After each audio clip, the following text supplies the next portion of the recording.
Good morning dear students. Today we are going to discuss about trend in the M positive M standard electrode potential. Okay, तो यहाँ पर हम standard electrode potential को पढ़ने जा रहे हैं। यहाँ पे हमें ज़रूरत इस चीज़ की इसलिए पड़ रही है कि हम M को यानी किसी मेटल को उसके डाई पॉजिटिव आयन में जब कन्वर्ट करना चाहेंगे तो ऑब्वियस सी बात है कि हम यहाँ पर 2 इलेक्ट्रॉन को लूज करेंगे, तब हमें M डाई पॉजिटिव मिलेगा। ओके, तो यहाँ पे हमें पता ही है कि हमारे पास जो 3D सीरीज है उसमें हर टोटल कितने एलिमेंट हैं, 10 एलिमेंट हैं। ओके, और प्रीवियस लेक्चर में हम लोग पढ़ करके आ रहे हैं जो हमारा स्कैंडियम है ये केवल +3 ऑक्सीडेशन स्टेट को ही शो करता है।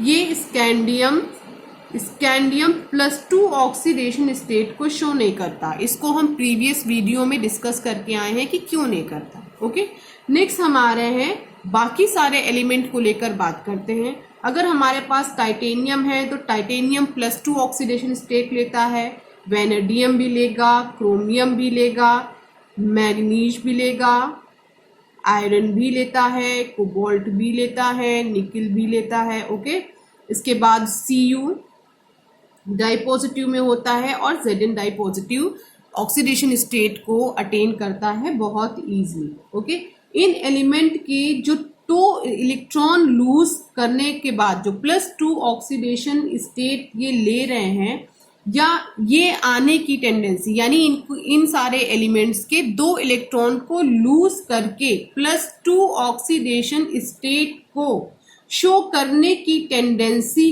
को हम इलेक्ट्रोड पोटेंशियल की हेल्प से फाइंड करते हैं। ओके, समझ लीजिए ये जो 2 इलेक्ट्रॉन को लूज कर रहे हैं और di positive oxidation state show कर रहे हैं, तो ये जो टेंडेंसी शो दिखा रहे हैं हमें +2 इलेक्ट्रॉन को रिलीज करके अपने +2 ऑक्सीडेशन स्टेट में आने की, तो ये इसकी जो टेंडेंसी है उसको हम किसकी हेल्प से स्टडी करेंगे?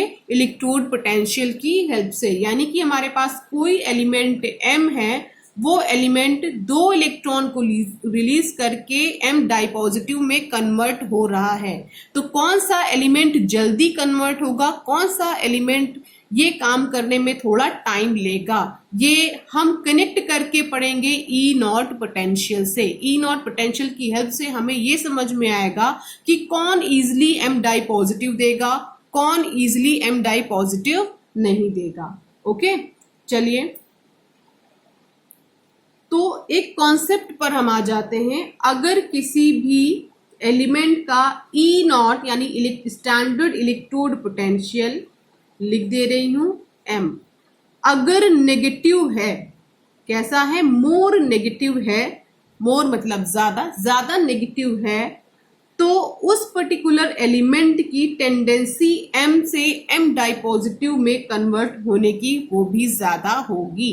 अगर नेगेटिव वैल्यू हमारी क्या है? ज्यादा है किसकी? E0 स्टैंडर्ड इलेक्ट्रोड पोटेंशियल की, या E0 M पॉजिटिव / M बोलो। अगर ये वैल्यू नेगेटिव में है तो जितनी ज्यादा नेगेटिव में है वो particular element more tendency show to convert M to M di positive. यानी ये वाली जो वैल्यू है, जिस एलिमेंट की जितनी ज्यादा नेगेटिव होगी वो उतनी आसानी से हमें जो है M डाई पॉजिटिव में कन्वर्ट होकर मिलेगा, यानी +2 ऑक्सीडेशन स्टेट वो उतनी ही ज्यादा आसानी से देगा। ओके, तो जो हमारी E0 की वैल्यू है, ओके, E0 की वैल्यू है, ये किस बात पर डिपेंड करती है? सबसे बड़ा क्वेश्चन कि E0 की वैल्यू किस बात पर डिपेंड करती है? तो वो 3 तरह की एनर्जी पे डिपेंड करती है। कितने टाइप की एनर्जी पे ये डिपेंड करेगी? 3 टाइप की एनर्जी पे ये डिपेंड करेगी। तो ये जो पूरी प्रोसेस हमें समझना है उसको मेनली हमें 3 स्टेप्स में समझना है। हमको सबसे पहले किसी भी मेटल को सॉलिड स्टेट से गैसियस स्टेट में कन्वर्ट करना होता है। ये तो आपको पता ही होगा कि ये मेटल है और हर एक मेटल सॉलिड स्टेट में प्रेजेंट होता है, तो ये सॉलिड स्टेट में प्रेजेंट है। हमारा टारगेट ये है कि इसको हमें गैसियस स्टेट में लाना है। M नीचे लिख दे रही हूं, गैसियस स्टेट। तो मेटल को जब हम गैस स्टेट में लेकर आते हैं, तो आपने एक प्रोसेस का नाम सुना होगा, सब्लिमेशन। सब्लिमेशन के थ्रू आप सॉलिड को डायरेक्ट गैस में कन्वर्ट करते हो। ओके, तो यहाँ पर जो हमारी एनर्जी हम प्रोवाइड करेंगे वो एनर्जी हमारी सब्लिमेशन एनर्जी के नाम से जानी जाएगी। ओके, ये चीज क्लियर हो गई। अब सब्लिमेशन एनर्जी हमने दी है किसको, मेटल को सॉलिड स्टेट से गैस स्टेट में कन्वर्ट करने के लिए। ओके, अब ये गैस स्टेट में आ गया है, अब हमें क्या करना है, इससे इलेक्ट्रॉन्स को लूज करना है। और आपको पता ही है कि किसी भी गैसियस एटम के आउटर शेल से एक इलेक्ट्रॉन को लूज करने के लिए हम जितनी एनर्जी प्रोवाइड करते हैं वही एनर्जी हमारी आयोनाइजेशन एनर्जी या आयोनाइजेशन एंथैल्पी के नाम से जानी जाती है। क्योंकि अब ये आपका गैसियस एटम है, तो जब आप इसमें से एक इलेक्ट्रॉन को हटाएंगे तो ये M पॉजिटिव में कन्वर्ट होगा।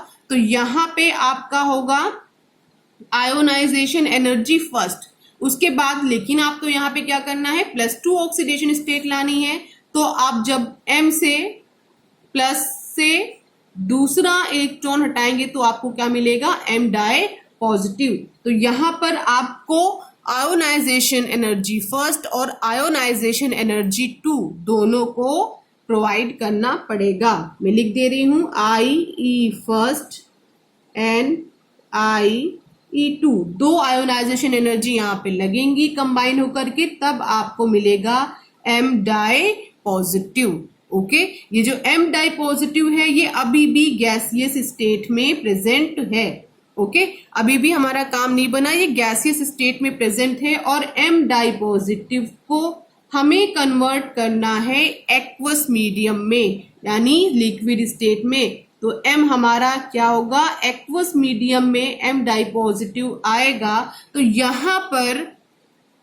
यहाँ पर बहुत सारे H2O के मॉलिक्यूल्स M डाई पॉजिटिव से एसोसिएट होना स्टार्ट कर देंगे। तो जितने ज्यादा H2O एसोसिएट होंगे तो इसमें से एक एनर्जी रिलीज्ड होगी, उतनी ही ज्यादा वो एनर्जी रिलीज्ड होगी और इसी एनर्जी को हम हाइड्रेशन एनर्जी का नाम देते हैं। इसको हम क्या बोलते हैं, हाइड्रेशन एनर्जी। ये जो गैसियस स्टेट में प्रेजेंट है इससे बहुत सारे H2O के मॉलिक्यूल एसोसिएट होंगे, एसोसिएट होने की वजह से यहाँ पर एक एनर्जी रिलीज होगी। तो जितने ज्यादा मॉलिक्यूल एसोसिएट होंगे तो उतनी ज्यादा एनर्जी रिलीज होगी।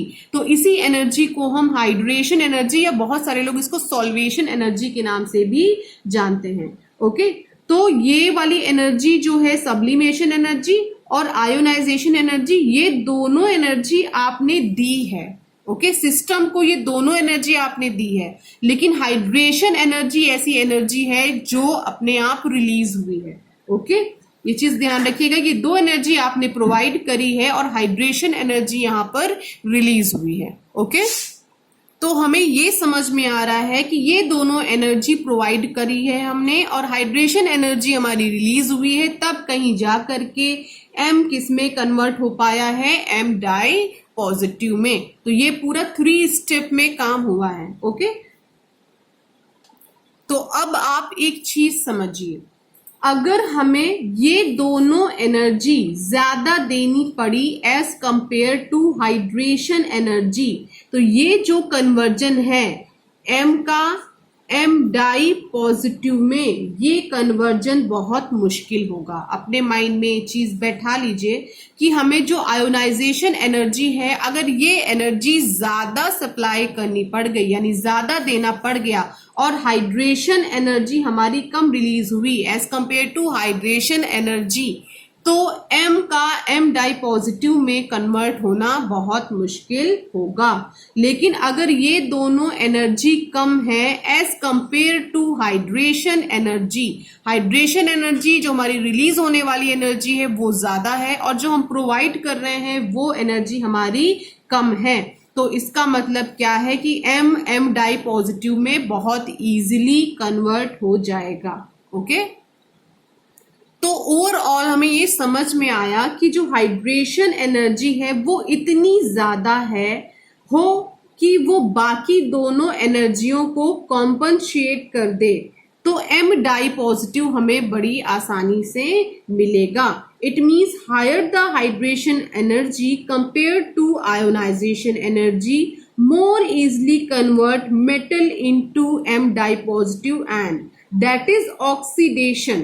ओके, तो ऑक्सीडेशन होने की जो प्रायोरिटी है ये डिपेंड कर रही है हाई हाइड्रेशन एनर्जी पे और लो आयोनाइजेशन एनर्जी, यानी हाइड्रेशन एनर्जी ज्यादा हो और जो हमने ये एनर्जी दी है आयोनाइजेशन एनर्जी जब ये कम हम प्रोवाइड करें तो इसका मतलब कि वहां पे ऑक्सीडेशन होगा, यानी प्रायोरिटी वहां पर एम का एम डाई पॉजिटिव में कन्वर्ट होने की बहुत ज्यादा है।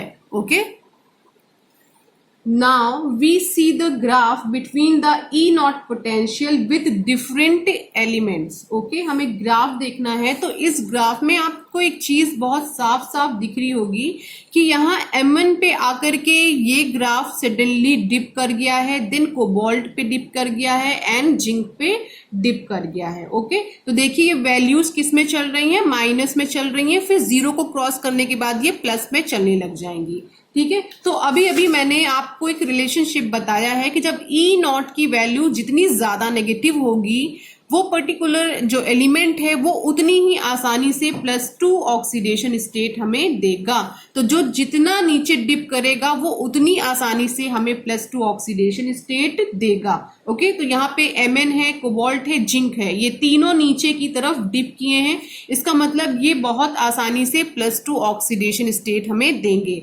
लेकिन अगर हम कॉपर की बात करें तो देखिए ये जीरो की लाइन को क्रॉस करके पॉजिटिव की साइड में पहुंच गया है। ओके, लेकिन यहाँ पे अगर हम टाइटेनियम, वेनेडियम और क्रोमियम की बात करें तो आप देखोगे कि धीरे धीरे क्या हो रहा है, इनका जो वैल्यू है ई नॉट पोटेंशियल वो पॉजिटिव की तरफ मूव कर रही है, यानी कि ये इतनी आसानी से +2 ऑक्सीडेशन स्टेट को शो नहीं करेंगे। लेकिन फिर Mn पे ये सडनली क्या हो गई है, डाउन हो गई है, डिप कर गई है, तो Mn इसका मतलब ये है कि बहुत आसानी से +2 ऑक्सीडेशन स्टेट हमें शो करेगा। Fe पे जाके ये फिर अचानक से बढ़ गई है, देन कोबाल्ट में वापस ये घटी है, निकिल में ये फिर से बढ़ी है और कॉपर पे ये प्लस की रेंज में चली गई, यानी जो कॉपर है ये बड़ी मुश्किल से हमें +2 ऑक्सीडेशन स्टेट देता है। और जब हम जिंक की बात करें तो जिंक में वापस सडनली आकर के क्या हो गई है, डिप कर गई है, तो जिंक भी हमें बड़ी आसानी से +2 ऑक्सीडेशन स्टेट देता है। ओके,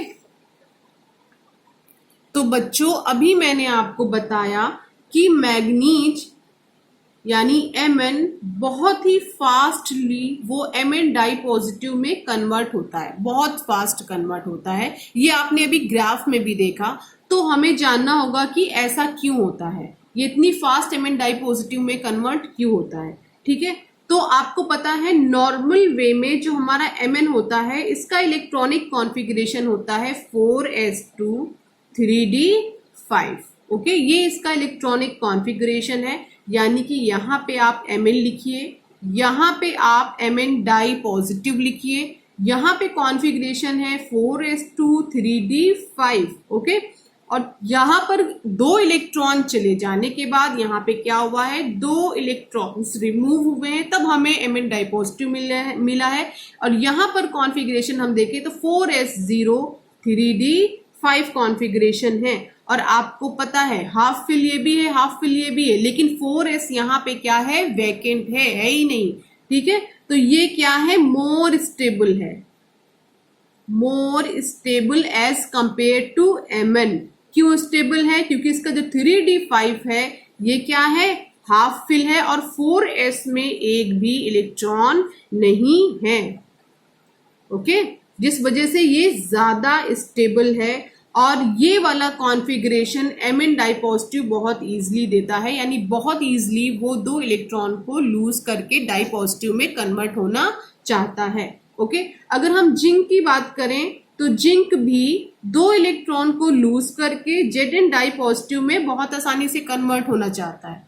तो ऐसा ये क्यों करता है, देखिए यहाँ पे जिंक है और इसका कॉन्फ़िगरेशन होता है 3d10 4s2 then Zn di positive यानी 3d10, यहाँ पर भी 2 इलेक्ट्रॉन s ऑर्बिटल से निकल गए हैं। तो इन दोनों का अगर हम कंपैरिजन करें तो यहाँ पे केवल क्या है, 3d ऑर्बिटल है, वो भी फुलफिल 3d ऑर्बिटल है। तो ये क्या है, मोर स्टेबल है as compare to Zn। Okay, तो ये कॉन्फ़िगरेशन ये बहुत आसानी से अटेन करेगा। ओके, अब हम बात कर लेते हैं निकिल की या फिर कोबाल्ट की। तो ऐसा नहीं है कि जितने भी आंसर आप यहाँ पर दोगे, जो अभी आपसे क्वेश्चन पूछा जाएगा, वो केवल इलेक्ट्रॉनिक कॉन्फ़िगरेशन के बेसिस पर ही दोगे।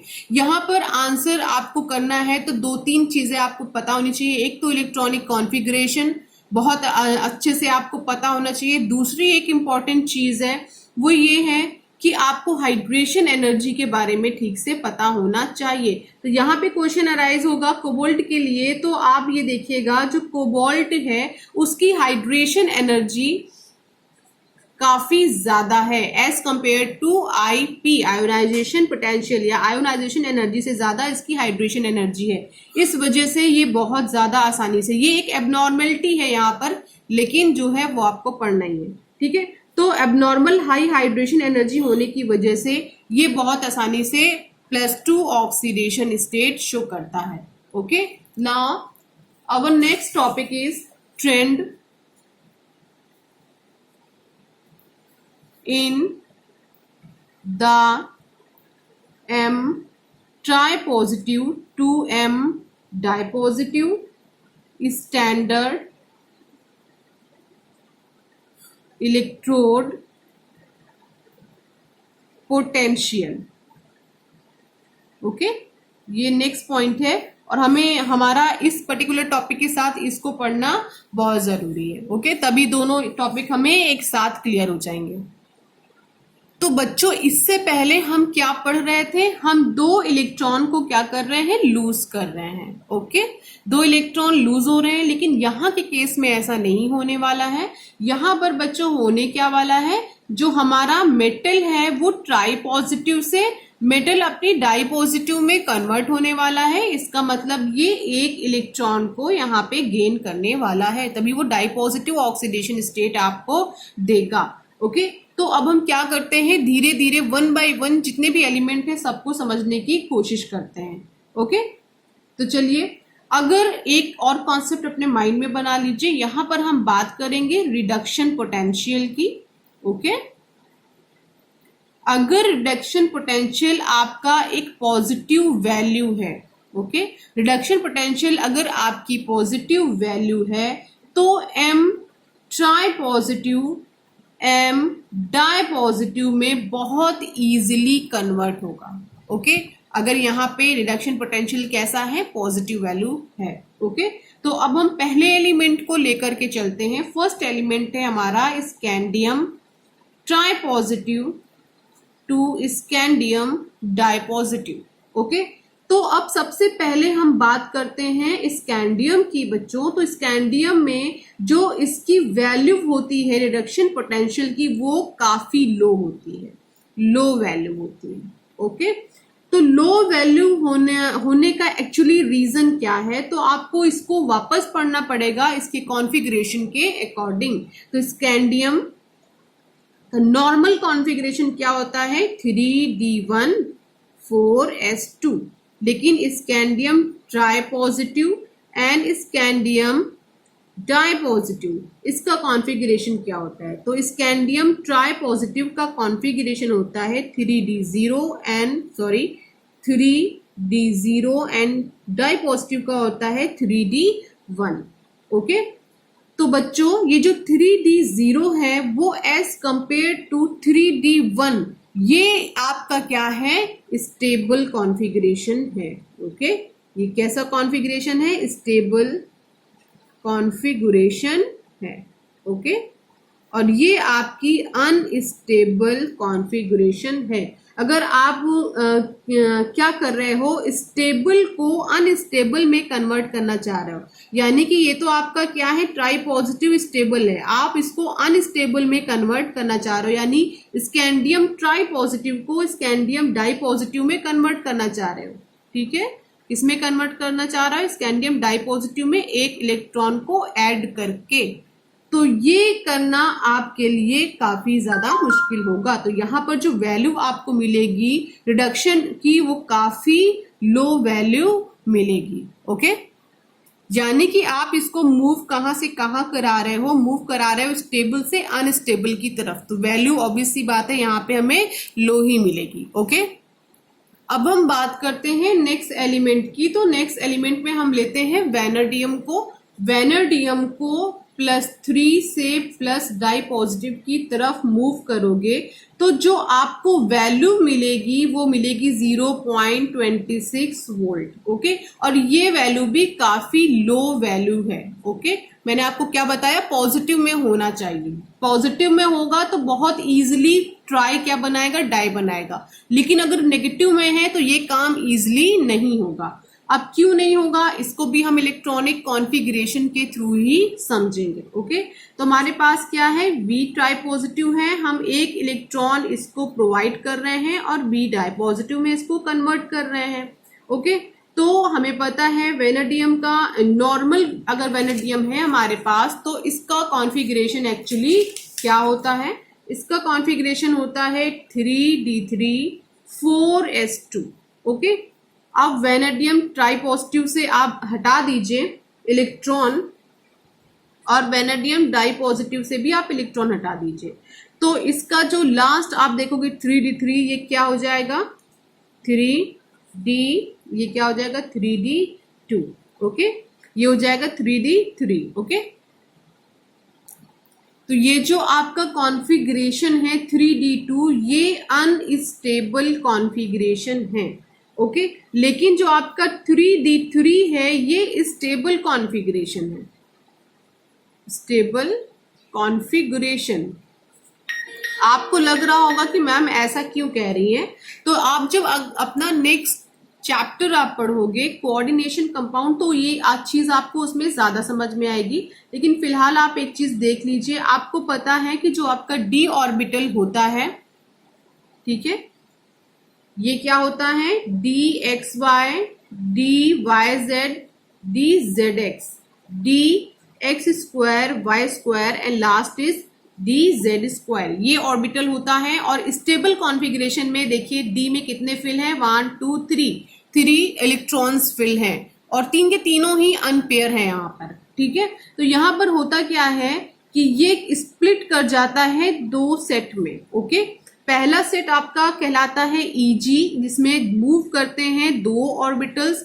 जो आपका एक और सेट होता है वो कहलाता है T2G, ये Eg कहलाता है, ये T2G कहलाता है। ओके, तो यहाँ पर जो Eg वाला कॉलम है वो तो बिल्कुल वैकेंट है, लेकिन T2G इसमें क्या प्रेजेंट है, तीनों में एक एक अनपेयर इलेक्ट्रॉन है, यानी ये वाला अभी क्या है, हाफ फिल है।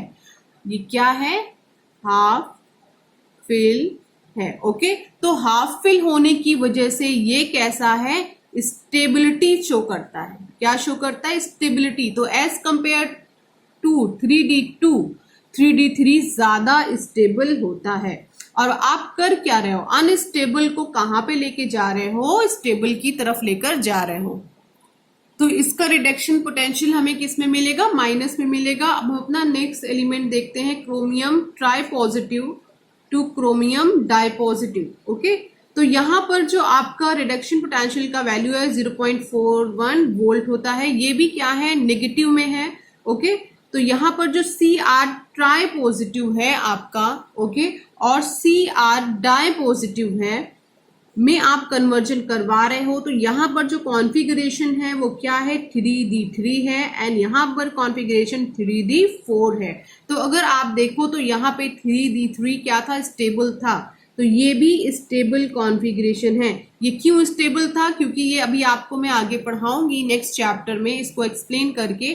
तो ये क्या है, half fill stability T2G set की वजह से शो करता है। ओके, तो यहाँ पर क्या है, T2G, इसमें टोटल कितने इलेक्ट्रॉन है, 3 अनपेयर इलेक्ट्रॉन प्रेजेंट है, जिसकी वजह से ये स्टेबल है। तो यहाँ पे सेम कॉन्सेप्ट ये वाला लगा हुआ है, जिसकी वजह से ये नेगेटिव वैल्यू शो करता है। ओके, अब हम बात करेंगे Mn की, इसको हटा दे रही हूं, Mn की बात करते हैं। तो Mn ट्राई पॉजिटिव किसमें कन्वर्ट होगा, Mn डाई पॉजिटिव में। तो यहाँ पर सबसे मजेदार बात है, यहाँ पर जो वैल्यू हमें मिलती है रिडक्शन पोटेंशियल की वो प्लस में होती है, प्लस 1.57 वोल्ट होती है। ओके, अब ऐसा क्यों, ये देखिए पहली वैल्यू आपको मिली है जो प्लस में मिली है। ओके, तो Mn ट्राई पॉजिटिव कन्वर्ट किस में हो रहा है, Mn डाई पॉजिटिव में। यहां पर आप अगर इलेक्ट्रॉनिक कॉन्फ़िगरेशन देखोगे तो 3d4 है और यहां पर है 3d5 कॉन्फ़िगरेशन। ओके, तो ये कैसा कॉन्फ़िगरेशन है, अनस्टेबल कॉन्फ़िगरेशन है और आप मूव कर रहे हो एक स्टेबल कॉन्फ़िगरेशन की तरफ। तो यहाँ पर जो रिडक्शन पोटेंशियल की वैल्यू है वो किस में मिलती है, पॉजिटिव में मिलती है। ओके, अब हम बात करते हैं कोबाल्ट की।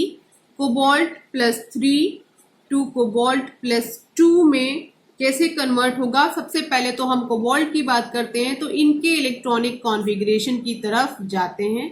तो इनका इलेक्ट्रॉनिक कॉन्फ़िगरेशन अभी क्या है, 3d6 है और यहाँ पे 3d7 है। देखिए यहाँ पे दोनों ही कॉन्फ़िगरेशन ऐसे हैं कि दोनों ही अनस्टेबल हैं। ओके, इसमें से कोई भी एक स्टेबल नहीं है, दोनों ही कॉन्फ़िगरेशन अनस्टेबल है, लेकिन फिर भी इसकी जो वैल्यू है वो प्लस में होती है, प्लस 1.97 वोल्ट होती है। ओके, प्लस 1.97 वोल्ट वैल्यू होने की वजह से ही ये कहीं ना कहीं आपको मिलेगा कि ये ट्राई पॉजिटिव से डाई पॉजिटिव में बहुत आसानी से कन्वर्ट होते हैं। ओके, तो अब ऐसा नहीं है कि आप जितना भी आंसर दोगे उस सब में आपको इलेक्ट्रॉनिक कॉन्फ़िगरेशन के बेसिस पर ही आंसर देना है। इलेक्ट्रोड पोटेंशियल ना सिर्फ इलेक्ट्रॉनिक कॉन्फ़िगरेशन पर ही डिपेंड नहीं करता, और भी अदर चीजों पे डिपेंड करता है। अभी आपने पढ़ा है, अभी मैंने आपको बताया है हाइड्रेशन एनर्जी के बारे में। तो यहाँ पर जो आपको आंसर देना है ये भी अनस्टेबल, ये भी अनस्टेबल, तो अब आपको आंसर हाइड्रेशन एनर्जी से कनेक्ट करके देना है। ठीक है, तो यहाँ पर जो आपकी hydration energy, okay, hydration enthalpy लिखा जाए या एनर्जी, बात एक ही है कि जो वैल्यू होती है वो नेगेटिव में काफी हाई होती है, जिसकी वजह से ये प्लस में 1.97 वोल्ट रिडक्शन पोटेंशियल को शो करते हैं। बहुत आसानी से ट्राई पॉजिटिव से डाई पॉजिटिव की तरफ ये मूव करते हैं। ऐसा ही सेम केस निकिल के साथ भी होता है। निकिल भी Ni डाई पॉजिटिव, इसकी भी वैल्यू कैसी होती है, पॉजिटिव में होती है, तो ये भी मूव बहुत आसानी से करता है। ऐसा क्यों होता है, क्योंकि यहाँ पर भी hydration energy, okay, hydration energy negative में होती है। ओके, और नेगेटिव में काफी हाई हाइड्रेशन एनर्जी होती है, जिसकी वजह से ये जो है Ni ट्राई पॉजिटिव से Ni डाई पॉजिटिव में काफी इजीली कन्वर्ट हो जाता है। ठीक है, तो याद रखिएगा कि यहाँ पर भी अनस्टेबल है, ये भी अनस्टेबल है। ऐसा ही सेम केस निकिल के साथ भी होगा। लेकिन अब हम अगर जिंक की बात करें, जिंक ट्राई पॉजिटिव से जिंक डाई पॉजिटिव में कैसे कन्वर्ट होता है, ये तो आपको पता ही है कि इसकी भी वैल्यू जो है रिडक्शन पोटेंशियल की पॉजिटिव होती है और काफी ज्यादा पॉजिटिव होती है। तो अगर Zn ट्राई पॉजिटिव की हम बात करें और Zn डाई पॉजिटिव की हम बात करें, तो ट्राई पॉजिटिव में जो हमारा इलेक्ट्रॉनिक कॉन्फ़िगरेशन होगा वो 3d9 4s0 होगा और डाई में 3d10 4s0 होगा। ओके, तो यहाँ पर ये वाला कॉन्फ़िगरेशन, यहाँ में 4s0 है और यहाँ पर भी 4s0 है, लेकिन यहाँ पे जो d ऑर्बिटल है वो कंप्लीटली फिल है, लेकिन यहाँ पर d ऑर्बिटल कंप्लीटली फिल नहीं है। तो यानी ये यहाँ पर क्या है, अनस्टेबल है। ओके, लेकिन यहाँ पर 3d10 क्या है, स्टेबल है। तो यहाँ पे Zn ट्राई पॉजिटिव बहुत आसानी से मूव करके बना लेगा Zn डाई पॉजिटिव, यानी +3 ऑक्सीडेशन स्टेट से बहुत आसानी से हमें मिलेगी +2 ऑक्सीडेशन स्टेट। ओके, तो अब कभी भी इससे कनेक्टेड कोई भी क्वेश्चन आए तो आप कोशिश करिएगा कि पहले इलेक्ट्रॉनिक कॉन्फ़िगरेशन से आप उसे कंपेयर करने की कोशिश करिएगा। जब वहां पे बात नहीं बनेगी तो आप समझ लीजिएगा कि अब यहाँ पर क्या होने वाला है, हाइड्रेशन एनर्जी का कॉन्सेप्ट लगने वाला है। ओके, तो जब कभी भी बहुत हार्ड क्वेश्चन बनते हैं तो वो इसी टाइप के कॉन्सेप्ट को लेकर बनते हैं। जो बच्चे बहुत डीप नहीं पढ़ते हैं तो उन्हें कुछ प्रॉब्लम क्रिएट होती है। Okay, thank you class. अब हम नेक्स्ट वीडियो लेक्चर में नेक्स्ट टॉपिक को लेकर बात करेंगे।